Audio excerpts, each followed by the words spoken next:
নমস্কার বন্ধুরা, আশা করছি সকলে ভালো আছেন। সবাইকে স্বাগত জানাই সিম্পল শিল্পার লাইফ ইউটিউব চ্যানেলে। তো আমি শিল্পা, আপনাদেরকে আজকে আমি বলতে চলেছি যে আমাদের বাড়িতে কার্তিক ফেলেছে এবার প্রথমবার। তো আমরা এবারে কার্তিক পুজো আয়োজন করছি। বন্ধুরা, তো আপনারা তো জানেন আমাদের বাড়িতে কার্তিক পুজো হবে এবার প্রথমবার, তার জন্য ছাদে প্যান্ডেল হবে। আমরা ছাদেই কার্তিক পুজোটা করব, তাই কিন্তু বাঁশ চলে এসেছে, প্যান্ডেলওয়ালা মানে বাঁশ নিয়ে চলে এসেছে। এবারে কি হবে, প্যান্ডেলটা তৈরি করবে।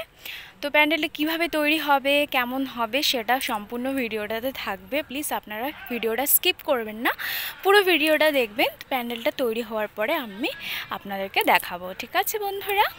2000 years later. তো বন্ধুরা, আপনারা দেখতে পাচ্ছেন এবার আমাদের পুজোর প্যান্ডেল তৈরি হচ্ছে। তো বন্ধুরা, ফাইনালি আমাদের প্যান্ডেল তৈরি হয়ে গেছে। আমরা কিন্তু খুবই সাধারণ একটা প্যান্ডেল চেয়েছিলাম, তো ছোট্ট করে খুব সুন্দর প্যান্ডেল বানিয়ে দিয়েছে। তো হে বন্ধুরা, আমাদের তো প্যান্ডেল পুরো রেডি, তৈরি হয়ে গেছে, দেখতেই পাচ্ছেন। রেডি আর তৈরি তো একই রকম। আচ্ছা যাই হোক, আমি মজাক করলাম একটু।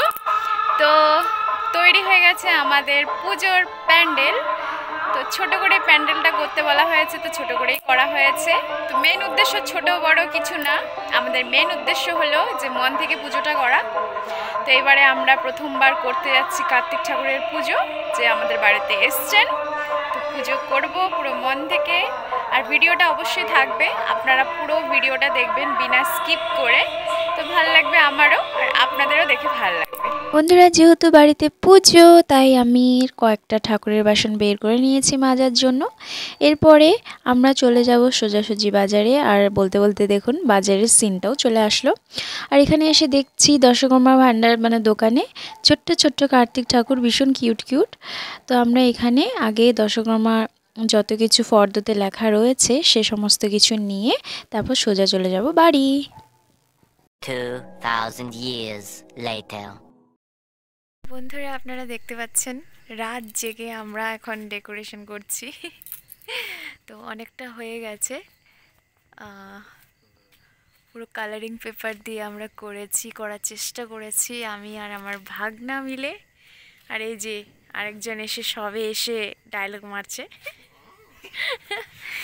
আর একবার দেখানোর চেষ্টা করবো এদিক থেকে, শোনো না একটু দেখাই। মানে এখন দেখতে পাচ্ছেন না ঠিকভাবে, কেননা এখনও লাইট লাগানো হয়নি। লাইটটা লাগানো হবে, তখন আপনারা দেখবেন পুরোপুরি লুকটা। আর কালকে সকালেও দিনের আলোতে একবার দেখানোর চেষ্টা করব তো কেমন হয়েছে ডেকোরেশনটা। তো শেষমেশ যাই হোক করতে পেরেছি ডেকোরেশন, একটু মনের মতো করে, ইচ্ছে যা ছিল ছোটো মোটো করে। তো এই জায়গাটায় কালকে আমার কার্তিক ছেলে বসে এখানে তার পুজো হবে, আমরা পুজো করব। তো পুজোটা যেন ভালোভাবে হয় সেটা ভগবানের কাছে প্রার্থনা করছি, যে সম্পূর্ণ পুজোটা ভালোভাবে হয়ে যায় যেন। বন্ধুরা, আজকের প্রথম পর্বতে রয়েছে শুধু মানে কি করা হলো পুজোর জন্য, কি আয়োজন করা হলো সেটা। আর পুজোটা যেহেতু কালকে, তো সেই ব্লগটাও আসতে চলেছে। তো আপনারা অবশ্যই পুরো ফুল মানে ভিডিওটা ফুল ওয়াচ করবেন, আর আশা করছি আপনাদেরকে ভালো লাগবে। তো চলুন বন্ধুরা, দেখা হচ্ছে পরের ভিডিওতে।